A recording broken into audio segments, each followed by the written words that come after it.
നേർവേദി പ്രഭാഷണ പരമ്പരയിലേക്ക് ഏവർക്കും സ്വാഗതം. സുവിശേഷകൻ കുഞ്ഞുമോൻ തോട്ടപ്പള്ളി ഇപ്പോൾ നിങ്ങളുമായി ദൈവവചനം പങ്കുവെക്കുന്നു. ശ്രദ്ധിച്ചാലും.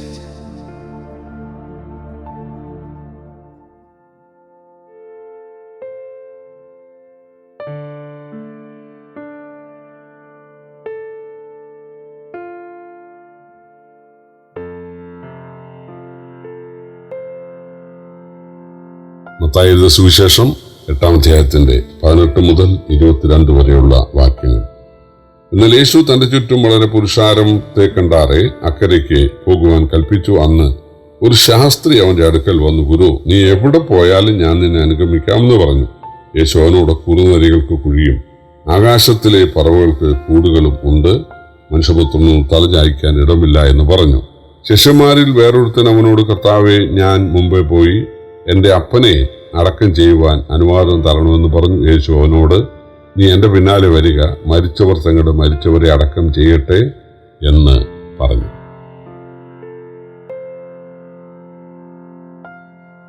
യേശു തന്നെ അനുഗമിക്കാമെന്ന് പറഞ്ഞു വന്നവരെ നിരുത്സാഹപ്പെടുത്തുകയാണ്.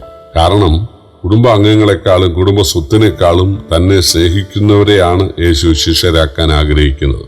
ആദ്യം വന്നയാൾ ശാസ്ത്രിയാണ്. അദ്ദേഹം യഹൂദരെ ഉപദേശിക്കുന്നയാളാണ്. അയാൾ നോക്കിയപ്പോൾ യേശു ഉപദേശിക്കുക മാത്രമല്ല, രോഗികളെ സൗഖ്യമാക്കുകയും ഭൂതങ്ങളെ പുറത്താക്കുകയും ചെയ്യുന്നു. യേശുവിനോട് കൂടെ നടന്ന് ഈ വിദ്യ പഠിച്ചെടുത്താൽ തനിക്കും പ്രശസ്തി കിട്ടും, യേശു ദൈവരാജ്യം സ്ഥാപിക്കുമ്പോൾ തനിക്കും സ്ഥാനമാനങ്ങൾ കിട്ടും. അതൊക്കെയായിരുന്നു ഉള്ളിലിരിപ്പ്. ഇതുവരെ യേശുവിനോടൊപ്പം സാമാന്യരും പഠിപ്പില്ലാത്തവരും ആണ് ഉണ്ടായിരുന്നത്. ഒരു ശാസ്ത്രി ഉണ്ടെങ്കിൽ അത് കണ്ട് പഠിപ്പുള്ളവരും ആകർഷിക്കപ്പെടുമല്ലോ എന്ന് യേശു ചിന്തിച്ചില്ല. ഇശായിയുടെ മക്കളിൽ ഒരാളെ രാജാവായി അഭിഷേകം ചെയ്യാൻ അയക്കപ്പെട്ട ശമൂവേലിനോട് ദൈവം കൽപ്പിച്ചത്, ആരുടെയും ബാഹ്യപ്രകൃതി നോക്കരുത്, കാരണം ദൈവമായ ഞാൻ ഹൃദയത്തെയാണ് നോക്കുന്നത്. ഇവിടെ യേശു ഹൃദയത്തെ നോക്കിയിട്ട് പറയുകയാണ്, കുറുനരികൾക്ക് കുഴിയും പറവജാതികൾക്ക് കൂടുമുണ്ട്, മനുഷ്യപുത്രമോ തലചായ്ക്കാൻ ഇടമില്ല. യേശു യെരൂശലേമിൽ ചെയ്ത അത്ഭുതങ്ങളെ കണ്ടിട്ട് പലരും വിശ്വസിച്ചു. പക്ഷെ യേശു വിശ്വസിച്ചില്ല. കാരണം മനുഷ്യനുള്ളത് എന്തെന്ന് സ്വതവേ അറിഞ്ഞിരിക്കാൻ അവന് മനുഷ്യനെ കുറിച്ച് യാതൊരുത്തിൻ്റെയും സാക്ഷ്യം ആവശ്യമായിരുന്നില്ല. യേശു നമ്മുടെ ഹൃദയത്തിലെ വിശ്വാസമാണ് നോക്കുന്നത്. അങ്ങനെ വിശ്വാസമുള്ള ആളുകളെയാണ് യേശു രക്ഷിക്കുന്നത്.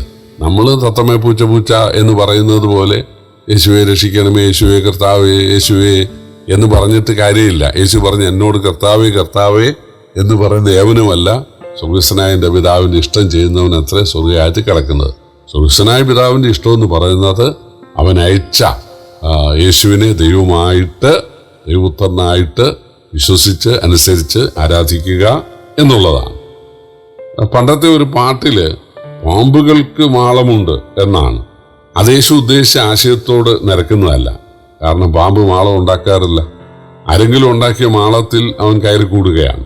കുറുനരി ഭൂമിക്കടിയിൽ മാളം ഉണ്ടാക്കുന്നു, പക്ഷി ഉയരത്തിൽ മരച്ചില്ലകളിൽ കൂടുണ്ടാക്കുന്നു. താനിവിടെ പക്ഷിമൃഗാദികൾ ചെയ്യുന്നത് പോലെ സുരക്ഷിതമായി പാർക്കാനോ ആധിപത്യം സ്ഥാപിക്കാനോ ഉദ്ദേശിക്കുന്നില്ല എന്നർത്ഥം. മനുഷ്യപുത്രൻ എന്നത് ദൈവപുത്രൻ മനുഷ്യനായവൻ എന്ന അർത്ഥത്തിലാണ്. ദാനിയേലിന്റെ പ്രവചനം 7-ാം അധ്യായത്തിന്റെ 13 ദൈവം മനുഷ്യനാകുന്നവനെ മനുഷ്യപുത്രൻ എന്ന് ആവർത്തിച്ചു വിളിച്ചിട്ടുണ്ട്. മനുഷ്യപുത്രൻ എന്ന സുവിശേഷങ്ങളിൽ 90 തവണയുണ്ട്. ദൈവം മനുഷ്യനായി വന്നത് ഐഹിക രാജ്യം സ്ഥാപിക്കാനല്ല. യേശു അത് പീലാത്തോസിനോടും പറഞ്ഞിട്ടുണ്ട്. തന്റെ ഉദ്ദേശം നടക്കില്ലെന്ന് മനസ്സിലാക്കി ശാസ്ത്രി പോയി. പിന്നീട് വന്നയാൾ പറഞ്ഞത്, ഞാൻ ഉടനെ ഇല്ല, അപ്പന്റെ മരണത്തിനും സംസ്കാരത്തിനും ശേഷം വരാമെന്നാണ്. പ്രിയപ്പെട്ടവരെ, യേശു വിളിക്കുമ്പോഴാണ് വരേണ്ടത്, നമ്മുടെ സൗകര്യത്തിനല്ല. യേശു പുലർത്തും എന്ന വിശ്വാസമാണ് അതിനാവശ്യം. ഇയാൾ അപ്പന്റെ കാലശേഷം കുടുംബവീതം വാങ്ങി ഭൗതിക സുരക്ഷ ഉറപ്പാക്കിയിട്ട് വരാമെന്നാണ് പറഞ്ഞത്.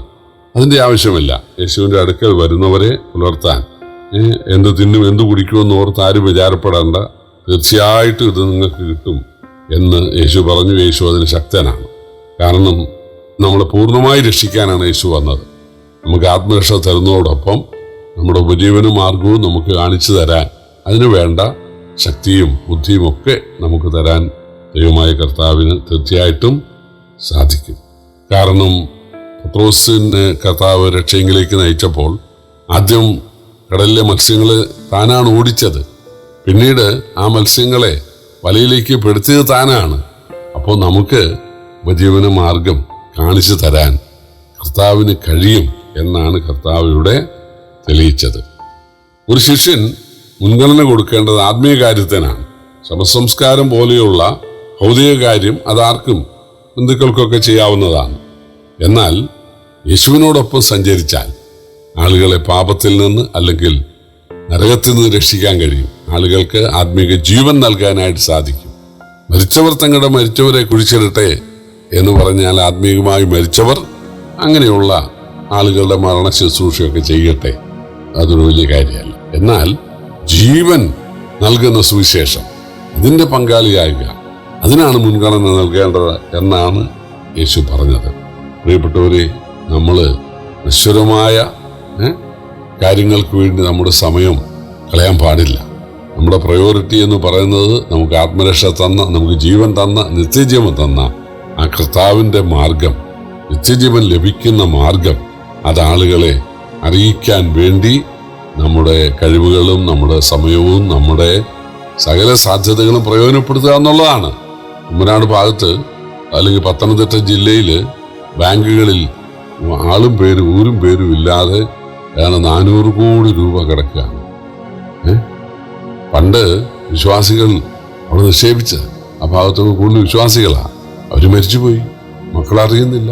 അങ്ങനെ മുഴുവൻ തുരുമ്പും എടുക്കുന്ന ഈ ഭൂമിയിൽ നിക്ഷേപം സ്വരൂപിക്കുകയല്ല വേണ്ടത്.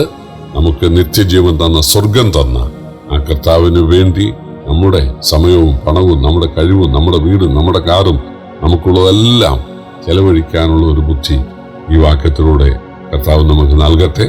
കർത്താവിൻ്റെ വലിയൊരു നാമം വാഴ്ത്തപ്പെടുമാറാകട്ടെ.